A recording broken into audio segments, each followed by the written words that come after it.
Hello guys, magandang araw. It's me again, Kamutika TV.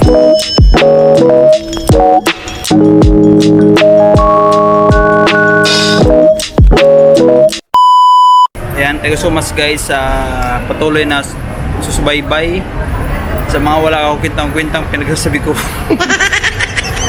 Ayan, salamat guys. Thank you sa mga nag-subscribe at sa mga magsusubscribe pa lang. Yung mga matagal lang nanonood at ngayon nakapag-subscribe ka na rin. Finally, after ilang years na nanonood, ngayon ka lang nakapag-subscribe. Ayan, thank you so much. Thank you. Ayan, salamat sa mga matagal lang nanonood pero di naman nag-subscribe at ngayon nag-subscribe din. Diba? Nakakatuwa yung ganun. Yung matagal ka lang nanonood pero di ka nagsusubscribe. Nakakatuwa, di ba? Tapos ngayon mo lang naalala mong subscribe. And thank you. Ayan, shoutout sa lahat. Shoutout sa mga OFW natin sa iba't ibang bansa na nakasubaybay sa mga vlog ko. Nag-ano sila ng idea about dito sa Macau. Kumukuha yung idea. Tapos ilang months magmamakaw na yan. Ayan, gusto ko rin shout out yung mga lagi nanonood. Thank you so much guys. And gusto ko rin shout out yung mga mandirigma natin dito sa Macau na patuloy na araw-araw na naalis sa bahay, nag-apply. Wag niyong sayangin yung visa nyo guys. Kasi sabi ko nga, hanggat may visa may pag-asa. At dapat nag-apply ka araw-araw, di ba? Huwag kang magsasawa. Huwag kang mawawalan ng pag-asa. Dapat positive ka lagi. Positive lagi yung utak mo ha. Huwag kang magni-negative. Huwag kang makikinig sa mga pinagsasabi ng mga kasama mo sa bahay. Nakita mo lang sa San Malo na wala, mahirap ngayon maghanap ng trabaho. Huwag kang magpapaniwala kasi matagal nang ganyan. Diba? Matagal nang mahirap maghanap trabaho dito sa Macau. Pero ba't yung iba nakahanap, diba? Ba't sila nakahanap? Ikaw pa kaya di ka makahanap? Kasi nga, masipag sila. Marami nga naghahanap pero hindi naman masipag. Bira lang umalis ng bahay. Hindi naman, pag maulan, di naman naalis. Pag mainit, di naman naalis. Diba? Habang wala sila, samantalahin mo, ganun. Hindi yung sasabayan mo sila. Pare-pares talaga kayo magta-Thailand dyan. Diba? Huwag mo sabayan yung mga tamad-tamad kasi magsasabay-sabay kayo pa Thailand. Diba? Pero guys, kung sabihin natin maubos ang visa mo, and ganoon talaga, Thailand ka kasi diba? Pagbalik mo, doon ka bumawi. Makasampung balik ka dito sa Macau, di ba? Imposible naman wala kang mano doon sa 10 na yon. Walang pumasok, di ba? Pasok 'yan. Diba? Baka pumikit ka na nakapikit ka na papuntang agency, di ka na kasi kabisado mo na 10 balik ba naman eh. Huwag niyo nang paabutin naman guys ng 10. Isa lang okay na 'yun eh. Diba? Siguro magtatanda ka na niyan. Isipin mo mga pagkukulang mo. So, kung saan ka nagkulang, kung sa pag-apply pa, diba? Ganun. Puntahan nyo yung mga tago na agency. Yun yung mga, ngayon may quota. Kasi, walang pupunta dun eh. Yung quota nila dun, naka-reserve lang yun. Paano naka-reserve dun, tapos ikaw yung pumunta. O, diba? Tiba ka sa quota, mamimili ko na lang kung anong gusto mong trabaho. Diba? Ayan, shout out sa mga nakakatuwa yung mga subscriber natin na dati nagko-comment lang na idol, papunta na ako dyan sa Macau, antay-antay lang. Tapos nag-comment naman, idol, nandito na ako sa Macau. Tapos another comment, idol, may trabaho na ako. Di ba nakakatuwa yung ganun? Diba? Yung nag-try lang sila, tapos finally, ngayon may trabaho na. Diba nakakatuwa? Diba? Sabi ko nga, walang mangyayari kung hindi nyo susubukan. Kung puro lang kayo, puro makahanap kaya ako ng trabaho sa Macau. Makakahanap at makakahanap ka niyan pag sinubukan mo, nagtiyaga ka, tsaka nagsipag ka. Tsaka especially, yung pinaka-importante dyan guys, magdasal talaga. Importante. Yun yung ano ko. Ayan guys, pag-uusapan natin ngayon, napunta na tayo kung saan-saan eh. Yung mga hindi nagko-comment, dati nagko-comment.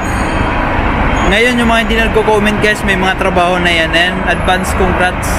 Thank you. Thank you at nakahanap na kayo. Thank you God. Thank you so much. At ayun, nakahanap kayo dahil sa sipag nyo yan, dasal at tiyaga. Ayan, punta na tayo sa mga bisa-bisa na yan dito sa Macau. Marami kasi nagtatanong paano pag bumaba ako sa amo ko. Yung mga ayan, pag-usapan natin yung sa bahay muna. Sa bahay. 1 month pa lang daw siya sa amo niya. Paano daw pag bumaba ako, anong mangyayari? Ayan guys, pag-usapan natin yung sa bahay. Pag bumaba ka kasi, matiterminate daw ba siya? Terminate ka talaga niyan pag bumaba ka kasi di mo tinapos yung visa mo eh. Example, binigyan ka ng 1 year. Tapos 1 month pa lang bumaba ka na. Terminate ka talaga nun. Tapos mangyayari niyan, ban ka ng 6 months sa kahit anong trabaho. Di ka rin makapag-apply. Diba? Sabi mo, nahirapan ka na sa amo mo sa bahay. Lagi kang amaba yung oras. Alam nyo guys, advice ko lang. Kasi kung ganun lagi yung amo nyo, mahirap-hirapan ka. Yung pagkain mo, example sa pagkain, late ka lagi kumain. Alam nyo guys, para sa mga shoutout sa mga sa bahay nagtatrabaho, mas maganda maging honest kayo sa amo nyo. Sabihin nyo yung totoo, hindi yung bigla-bigla ka na lang magtatampo, mag-iimot sa amo mo. Sabihin mo sa amo mo kung anong problema mo kasi siya lang din makakatulong sa iyo eh. Ganun. Example, yun nga, dili ka sa pagkain lagi. Dapat kain mo alas 12, tapos kain ka alas 2, alas 3 ng lunch mo. Sabihin mo sa amo mo yung problema mo. Sabihin mo, ma'am, can you make it my lunch around 12? Because I'm so hungry. Diba? Nagugutom ka pag alas 2 na magkakasakit ka, magkaka-ulcer ka. Sasabihin naman ng amo mo na, okay.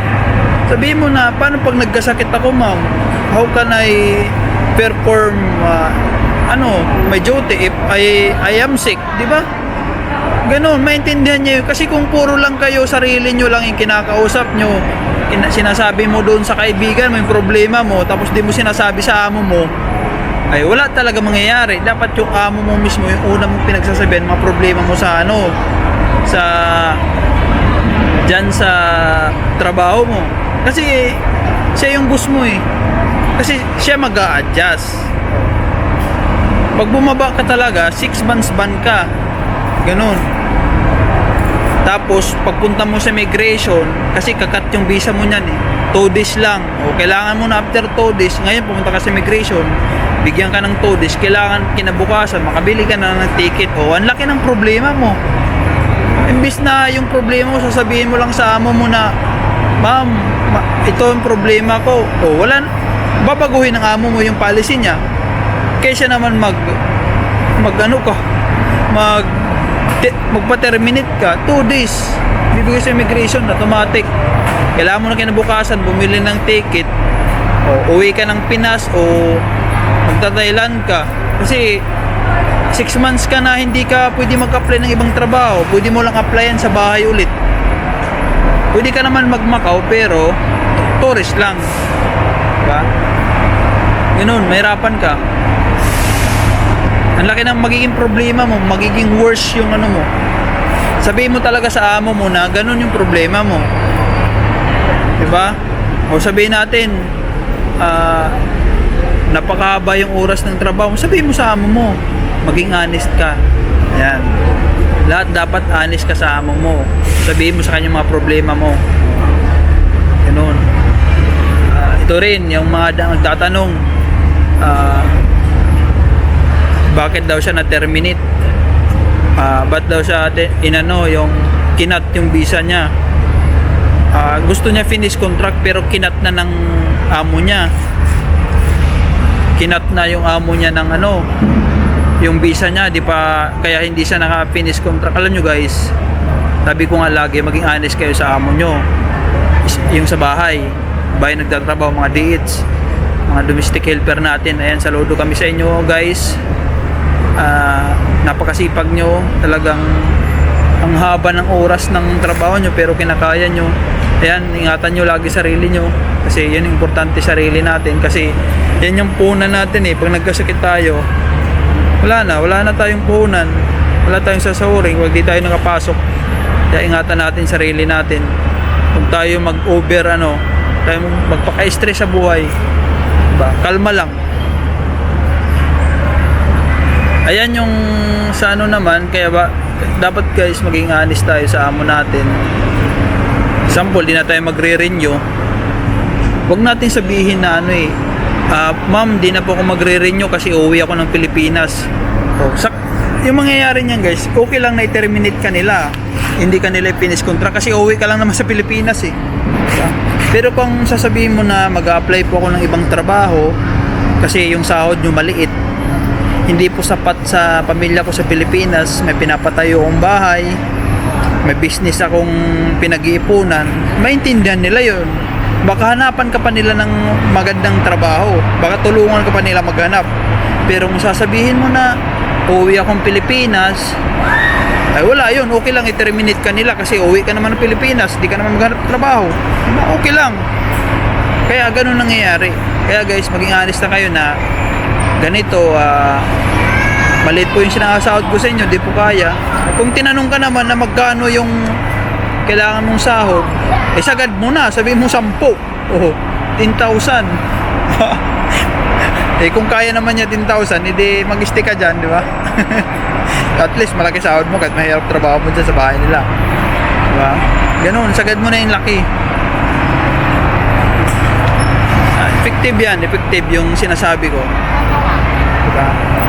Huwag nyong based yun sa mga experience na interview na pagtatanungan ko, hindi naman nabibidyohan yun eh. Ayaw nila magpa-video, interview lang, verbal lang, walang video. Ayan, example naman, visa mo is 10 days ka na lang, patapos na yung visa mo, diba? 20 days, last visa mo na yung 20 days eh. Wag nyong gagamitin yung UB nyo pag hindi talaga importante. Kumbaga na yun yung 10 days eh. Emergency, na yan, pang emergency na yun, 10 days eh, yung UB. Huwag niyong gagamitin niya pag hindi emergency, kasi pag ginamit yung 10 days na yun, matik yun sa bago ka makabalik ng Macau, 50 days. Unlike sa pag di mo ginamit yung 10 days mo is 30 days lang, pwede ka na ulit balik ng Macau. Kung mag-exit ka ng Thailand, 1 month ka lang sa Thailand, pwede ka na bumalik ng Macau. Example, 10 days na lang visa mo, yung 20 days, diba? Tapos 10 days na lang natira. Nung pang 5 days mo na, edi may 5 days ka pa, diba? Biglang may tumawag sa'yo na nakapasa ka sa interview, report ka. Mangyari yan guys is punta ka sa report ka sa opisina o sa agency, employer mo. Report ka na sabihin mo na sa kanya yung status mo. Sabihin mo yung status mo na 5 days ka na lang. Maging honest ka sa kanya. Kasi kung hindi mo sasabihin, baka ma-OS ka pa niyan. OS. Kasi ipaprocess na yung papel mo. Pag nakapasa ka dyan guys sa interview, automatic na yung process na yung process na yung papel mo niyan. Sabihin mo sa kanya na ma'am, my visa is only 5 days. 5 days na lang, I need to exit. O bibigyan ka na ng instruction yan. Importante guys, mag-exit ka. Pag sinabi sa'yo na okay, within 1 week darating ng green chop mo, wag mo nang yung exit ka na ng Hong Kong. Doon mo na antayin. Kung example, within, kasi mo muna yung employer mo, tanungin mo kung ilang days. Pag sinabing ah, 1 week, punta ka na sa exit ka na ng Hong Kong. Doon mo na antayin. Doon ka na mag-exit pag tapos na yung visa mo, wala ka ng visa. Example, pang 5 days, yung last visa mo is 5 days na lang, ubusin mo muna yung 5 days. Para sa Hong Kong, konti na lang yung bubunuin mo. Kasi magastos pag magtagal ka sa Hong Kong. Magbabayad ka ng bahay doon, pagkain, diba? Huwag kang mag-exit agad hanggat may visa ka pa, may tira ka pang visa dito sa Macau. Huwag kang mag-exit agad. Ubusin mo muna yung visa mo dito sa Macau, tsaka ka mag-exit ng Hong Kong. Doon mo antayin. Doon mo antayin yung visa mo. Huwag kang babalik ng Macau hanggat di mo nakukuha yung green chop mo. Yun yung doon. Huwag ka babalik ng Macau. For example, ang tagal ng green chop mo, kasi 14 days lang sa Hong Kong yung binibigay na visa. Pag wala pa, after 14 days, mag-Thailand ka na. Mag-Thailand ka na. Kasi pag may green chop ka na, guys, kahit ka pa lang sa Thailand, 2 days, 3 days, anytime pwede ka bumalik sa Macau basta may green chop ka na. Makikita nila sa immigration yung mo. Kikita nila sa computer sa immigration. Pag dating mo ng Macau, example, nasa Thailand ka, nag-exit ka, pagdating mo ng Macau, automatic yung bibigyan na sa'yo ng immigration is working permit, working visa na, hindi na tourist visa, working visa na. Kaya pwede ka na mag-exit, sorbol na yun. Yun guys, yun mga visa dito. For example, may may 30 days ka pa, yung 30 days mo, 2 weeks lang nagamit mo, 2 weeks lang nagamit mo na visa, tapos nakahanap ka ng trabaho, is mangyayari niyan guys. Example, sabihin sa'yo 1 week, na yung green chop mo, maganda ka lang green chop, huwag ka muna mag-exit, hintayin mo instruction ng agency. Pag may visa ka pa, di ba, 1 month pa lang ginagawa first visa mo. Pag sinabi ng agency 1 week, tapos dumating na yung green chop, exit ka na. Yun, pagbalik mo, na yun, automatic na yan na working visa na yung bibigay sa'yo ng ng immigration. Kahit sabihin mo 2 weeks pa lang nagagamit mo, automatic na yan. Tsaka guys, hindi pwede na hindi ka mag-exit, di ba? May green chop ka na, hindi ka pwede na hindi mag-exit ng Hong Kong. Kasi hanggat di ka nag-exit ng Hong Kong, pag may green chop ka na, yung visa mo, tourist visa ka pa rin eh. Kailangan mo mag-exit para kapalitan ng working visa yung visa mo. Diba? Hindi ka pwede na hindi ka mag-exit kasi may green chop ka na, kasi mahaba pa yung visa mo. Kailangan mo mag-exit ng Hong Kong para pagbalik mo, working visa na yung ibigay sa'yo ng immigration. Kasi hanggang di ka nag-exit, tourist visa ka pa rin. Kaya kailangan mag-exit. Lahat, pag may green chop, exit yan ng Hong Kong. Huwag kang mag-exit sa portas. Delikado dun. Makapasama ka. Di bali nang gumastos sa Hong Kong, at least sigurado. Ganun. Kailangan mag-exit. Basta tandaan nyo, mag-exit pa rin kayo ng Hong Kong para sa working visa. Ganun. Ano pa ba yung mga laging tinatanong? Yan. Marami kasi nagtatanong na ganun. Ayan, tourist. May mga nagtanong kasi, tourist, pwede ba mag-invite yung tourist dito sa Macau? And guys, hindi ka pwede mag-invite ng tourist sa Pinas. Hindi ka pwede mag-invite. Yung allowed lang mag-invite, yung may mga trabaho na dito. Kahit yung bago lang, basta may blue card na, pwede mag-invite ng kamag-anak. Mga kamag-anak lang guys pwede invite, kaibigan hindi pwede invite. Yung mga pwede lang invite, ina-allowed lang ng immigration o Macau na pwede invite mga kamag-anak, mga kapatid, basta sa pamilya lang, pamilya, mag-anak yan, pwede yan. Tapos guys, yung legit na ino-authorize lang na ng immigration sa Pilipinas is dyan sa consulate. Dyan ka kukuha ng invitation letter sa consulate ng Pilipinas dito sa Macau. Kasi tinatatakan niya ng red ribbon ng consulate. Tapos yun ipapakita mo sa Pilipinas. Pero yung pupunta sa Macau, example, asawa mo, tapos may bata, kahit wala na invitation, basta may kasamang bata, example, asawa mo, tapos may 2 anak, o kasamang 1 anak, kahit wala nang invitation, basta may pakita lang blue card mo, na katunayan nagtatrabaho dito yung asawa mo sa Macau, basta may kasamang bata, kahit wala nang invitation. Kasi based yun sa experience ko guys, ako yung naka-experience,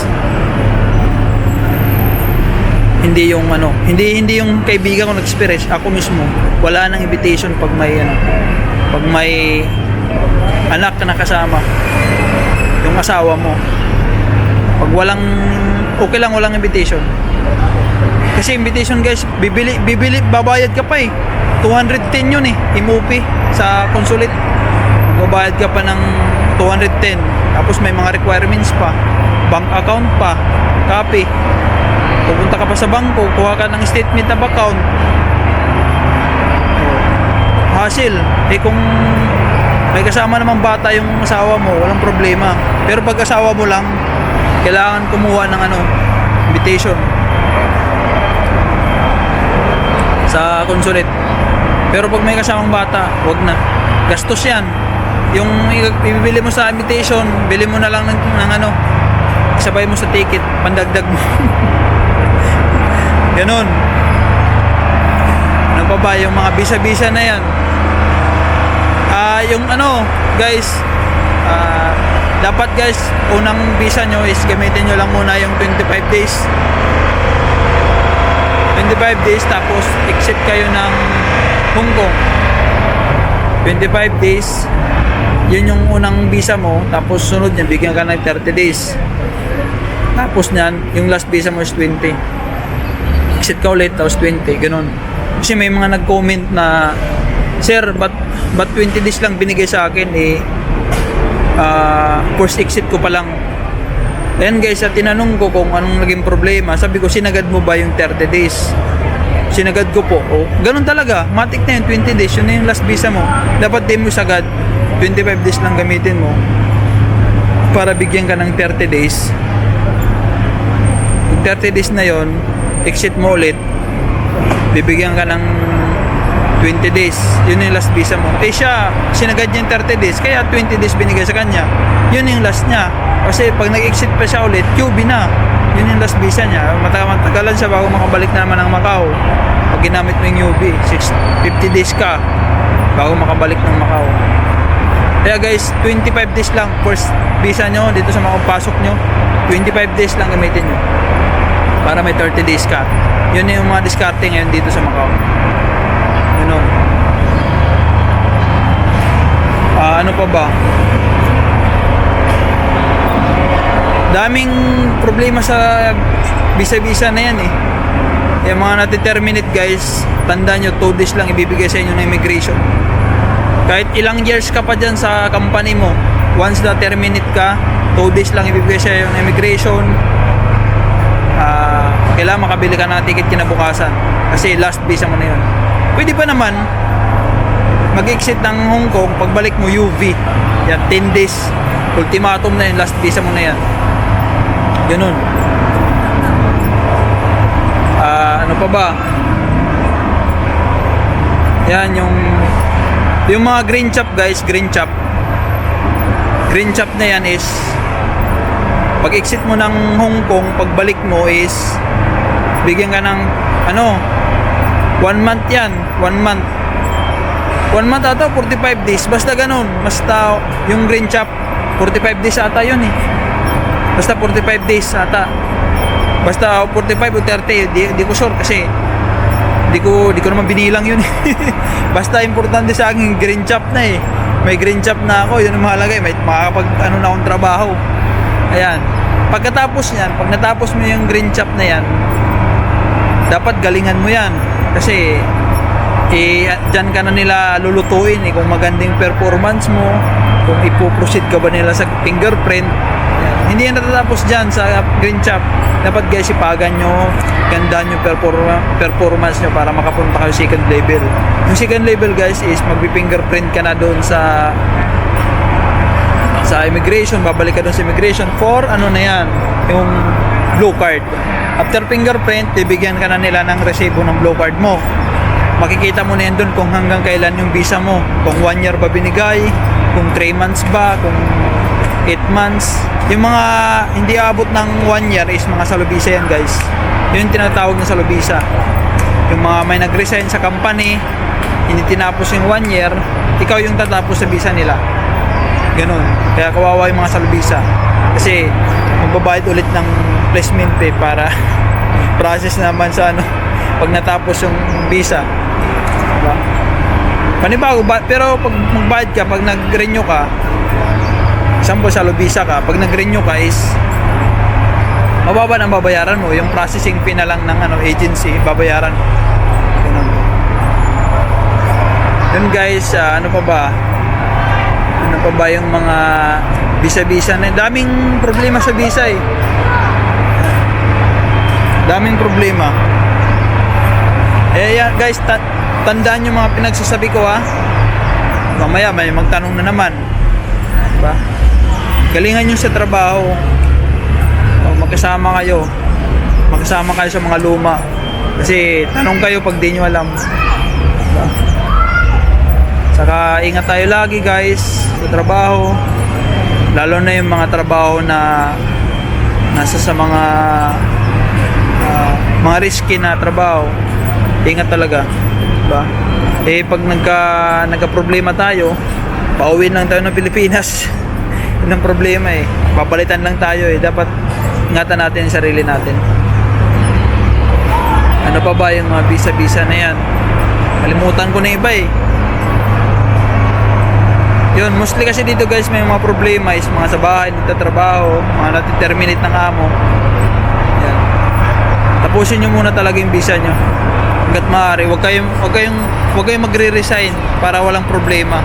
Tapusin yung kontrata nyo, finish contract nyo para makapag-apply kayo ng maayos. Kasi kung hindi nyo tatapusin, magre-resign kayo, 6 months yan, hindi kayo makakatrabaho. 6 months matingga kayo. Tapusin nyo na lang kontrata nyo.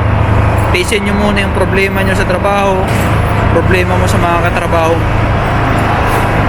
Para sa sayo yun, para wala kang maging problema. Yun lang guys, sana may natutunan kayo sa mga pinagsasabi ko. Yun lang guys, thanks so much and I love you all.